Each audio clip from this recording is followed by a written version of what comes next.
Selena Fox, I'm Senior Minister of Circle Sanctuary and Executive Director of the Lady Liberty League. And I'm here at the 18th Pantheacon. Been coming for the last several years, and it's a wonderful event. It brings together pagans of many different paths and places to share information, to network, and to have celebration. What is Pantheacon to the community? Pantheacon is a grand gathering of a variety of different pagan paths and traditions. And in many ways, it's like the pagan movement's family reunion.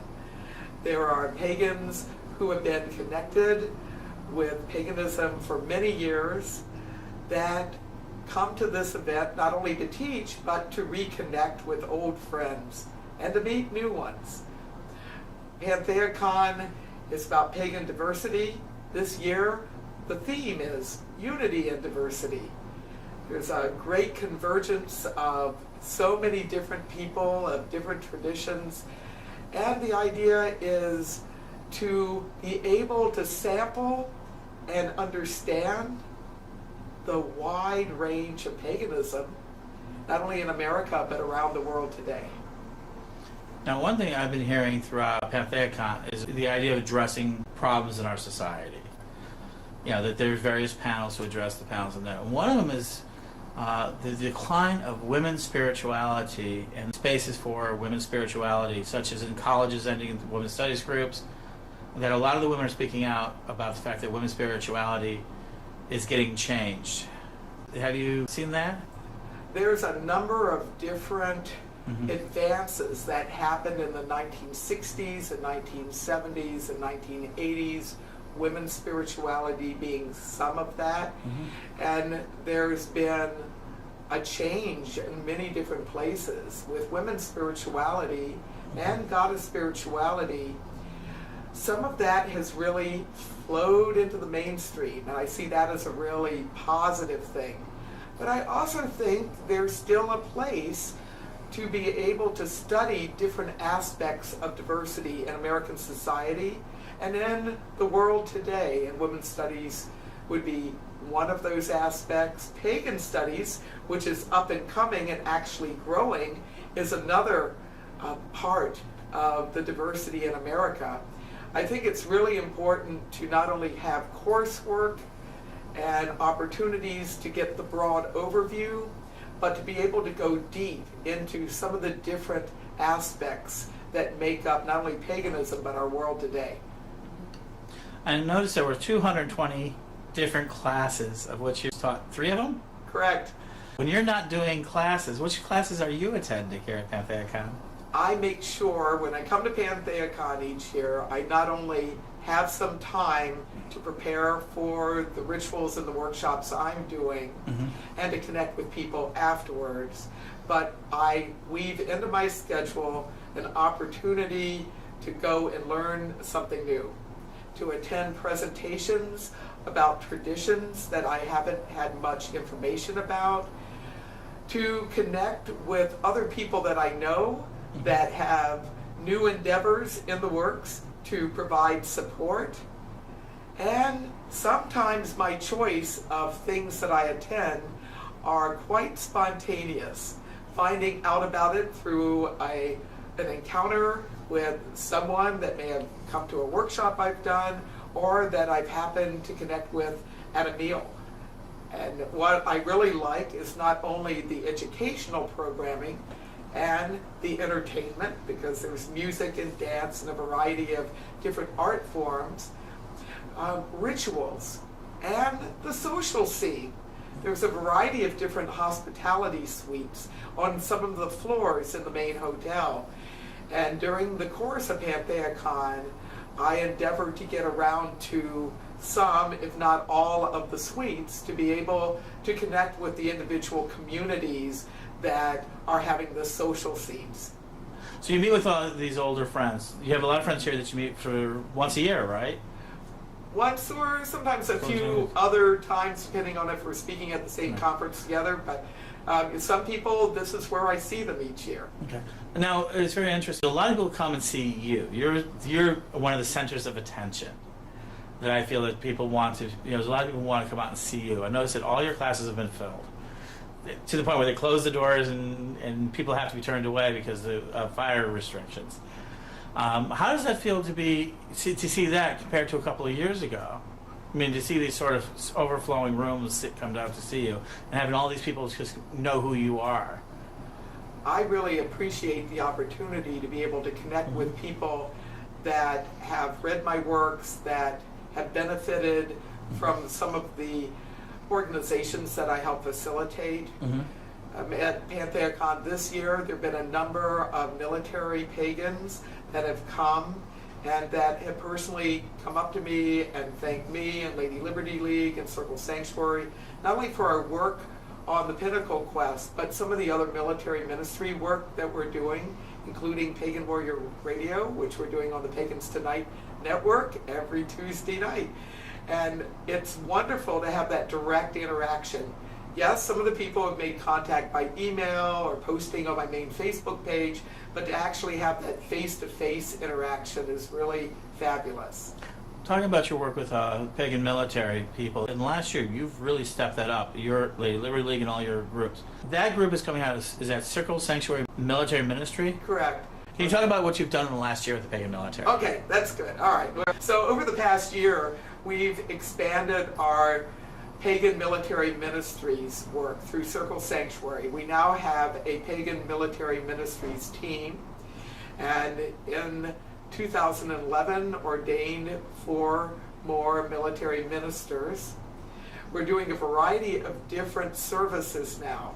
We have Operation Circle Care, which is getting books and recordings and spiritual supplies to troops that are serving in war zones during the Yuletide season and year-round to troops wherever they might be in the world. We are sponsoring military circles with more than 24 in the United States on various ships and in war zones. We also are continuing our work with the quest to get a pagan trained and endorsed military chaplain in the U.S. military. We were the first organization to put forth a candidate for U.S. military chaplaincy, and Circle Sanctuary is the first to apply to get the status of ecclesiastical endorsing organization through the U.S. Department of Defense. While we met all the criteria, those that were in charge of the military who considered our application took quite a bit of time, and then ultimately then Secretary of Defense Donald Rumsfeld refused to put the final signature on it.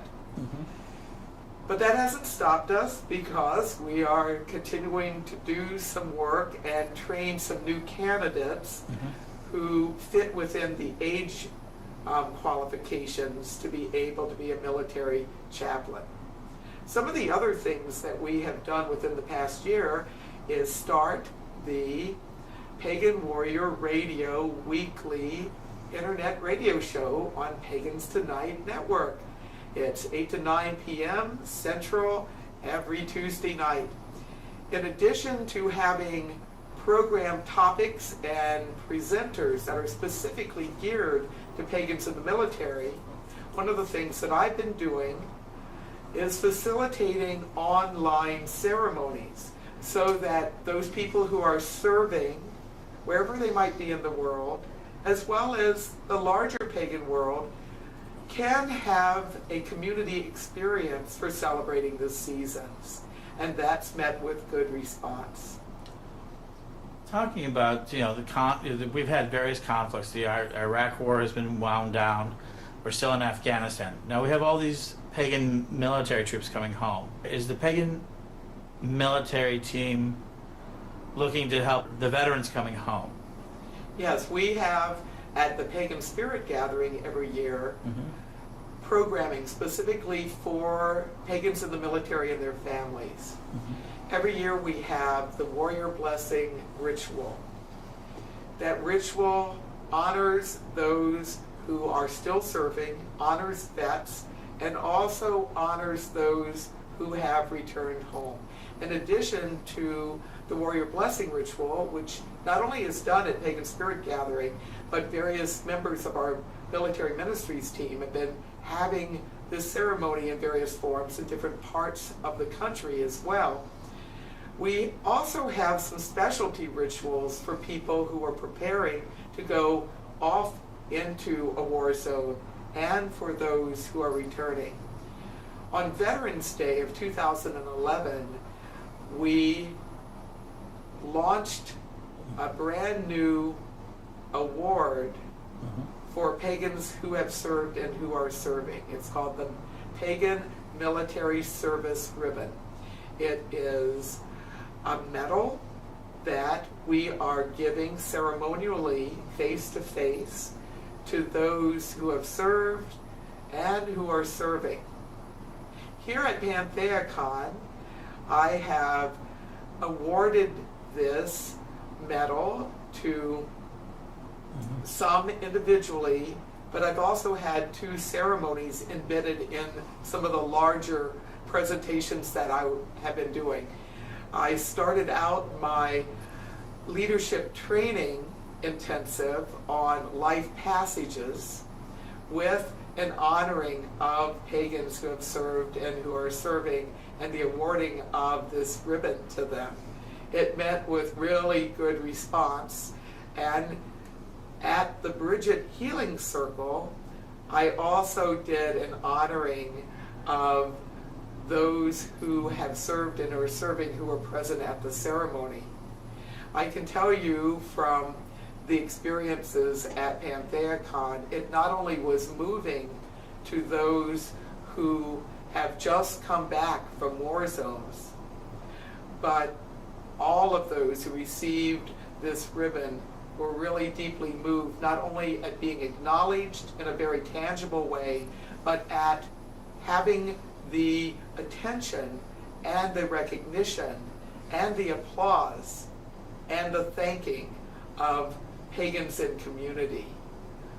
Many people came up to me who were part of the process of honoring these veterans and troops and really giving very positive feedback and saying there needs to be more of this in more communities so that pagans who are serving and who have served really have an understanding that the larger pagan community is supportive of them and appreciative of them.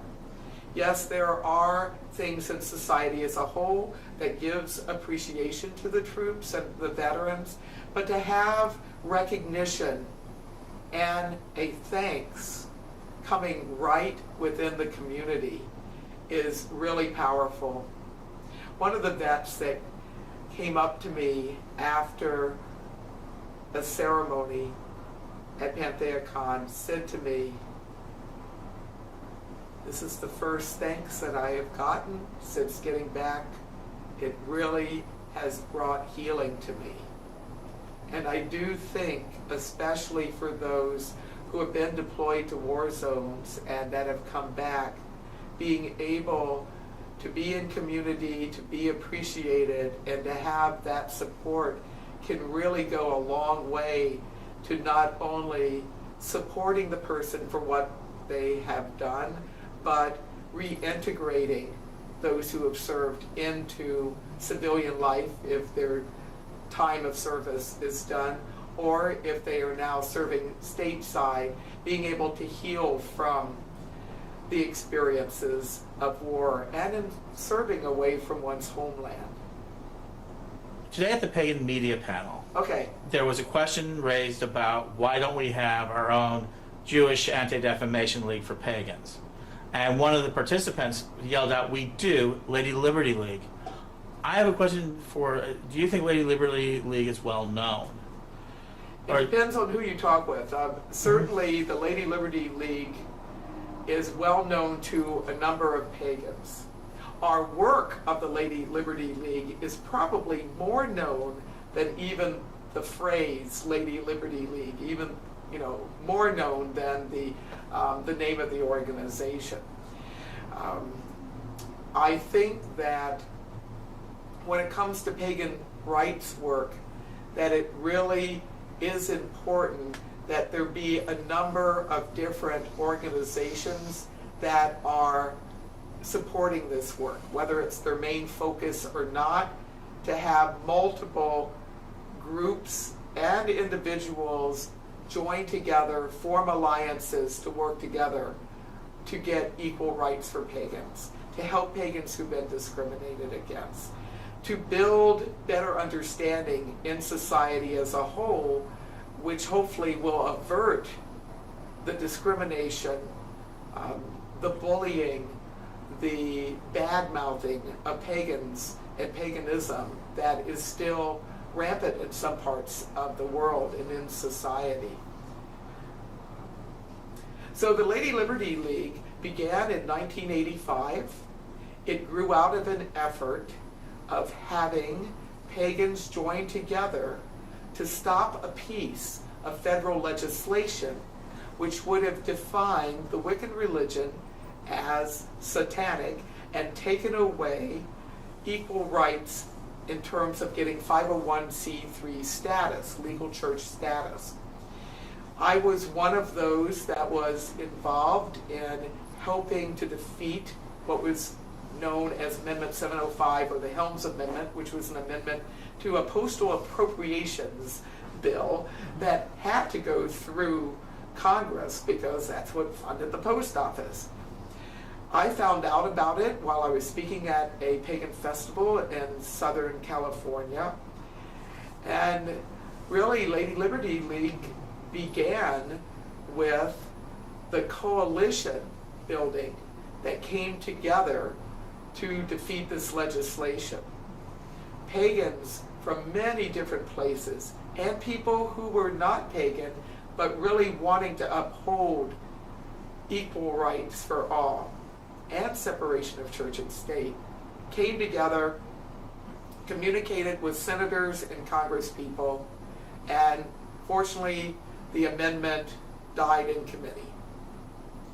As a result of that action, what Lady Liberty League was originally known as the Pagan Strength Web, and we continued to do some additional work for a number of years.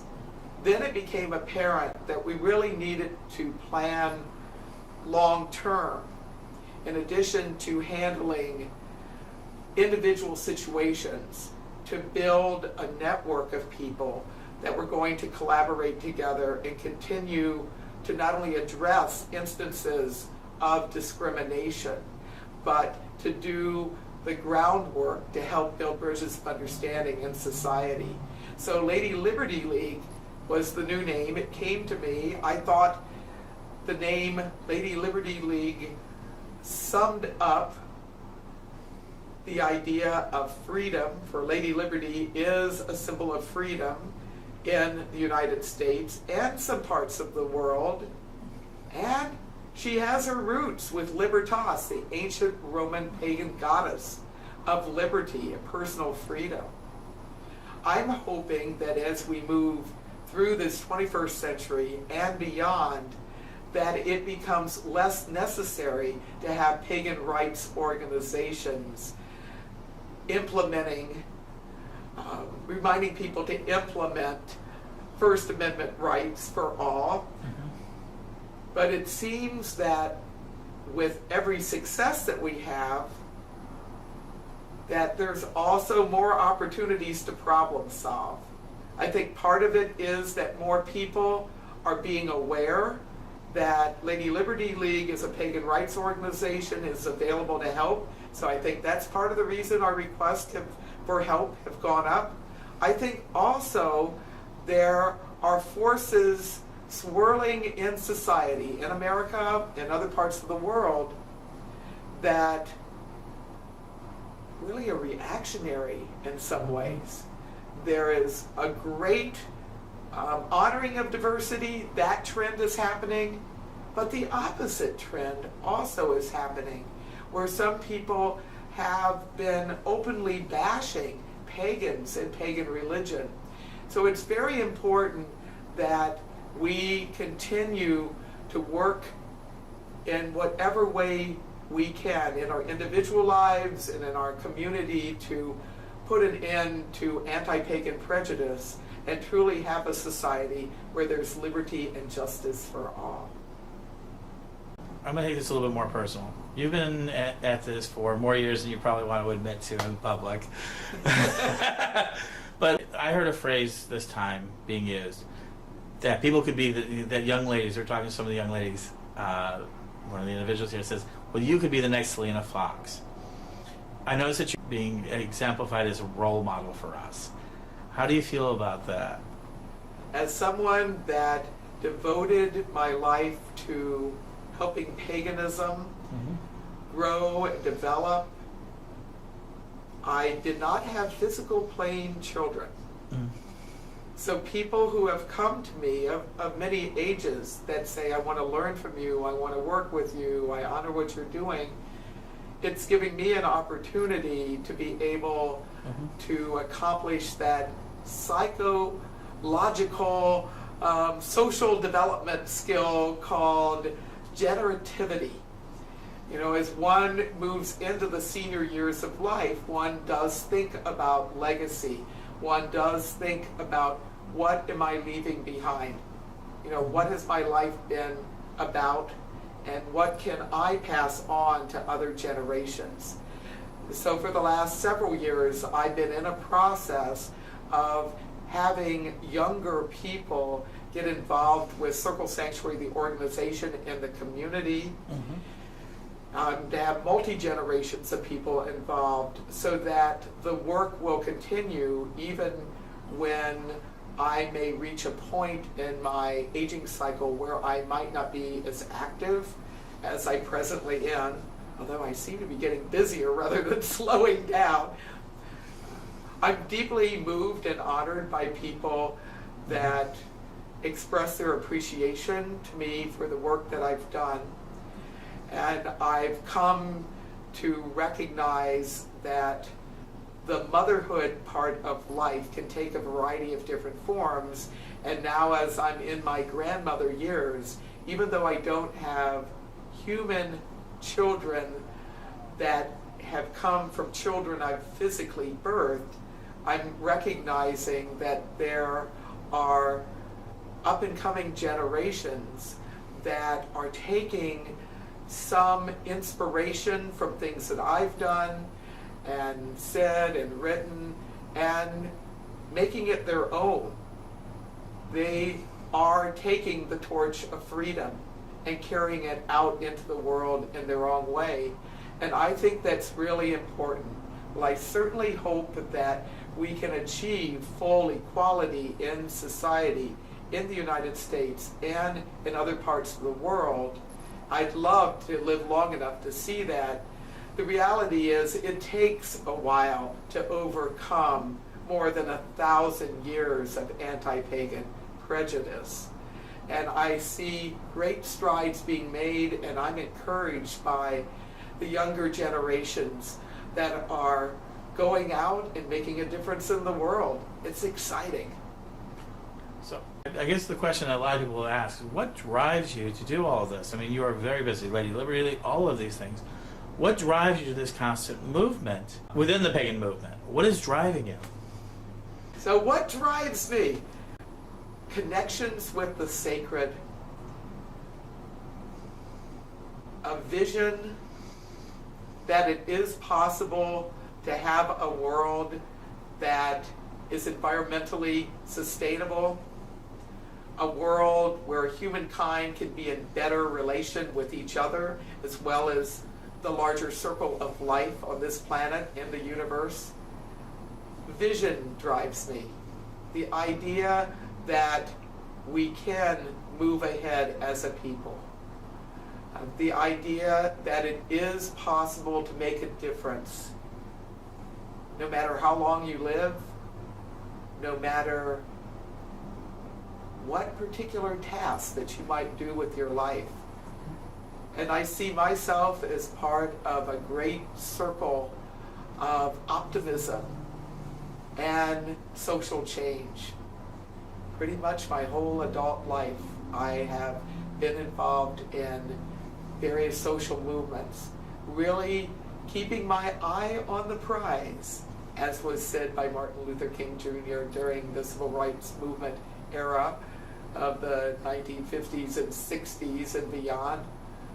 I really do think it's possible for all of us to work together to do better, to have a better world. And it is wonderful to see some positive change happen. So in addition to having vision and having guidance as part of the spiritual practice that I do personally and in community, seeing some positive change happens is reinforcing and energizing. And seeing other people also holding positive visions. It's important to be psychologically healthy, not only on a personal level, but on a societal level. So I have walked this path of the healer, walked the path of teacher, sometimes the path of warrior, as part of a way of helping to contribute to that larger quest for wellness and peace and balance. I think this is my last question I have along this line is that, do you have any advice for the young women who want to follow in your path, who want to make this sort of extreme, I was going to say extreme commitment, but this heavy commitment, do you have any advice for them? They want to make this sort of full-time, we want to be pagan all the time commitment that is following your footsteps. Do you have any advice to them to how to accomplish that? I think it's important for those who really want to make pagan ministry their life to make time on a daily basis, preferably at the beginning of the day, to connect with the sacred according to the tradition that one's practiced, to honor the sacred, to also reflect on what message might come to oneself as one begins one's day, to keep the lines of communication not only open but to deepen them as one goes about spiritual practice. I also think that in terms of working on behalf of paganism, it's essential to have at least one sacred place in a natural setting where one can be with the larger circle of life. Be away from the company of lots of humans and hustle and bustle, and to actually be one with nature. Pay attention to dreams, follow dreams.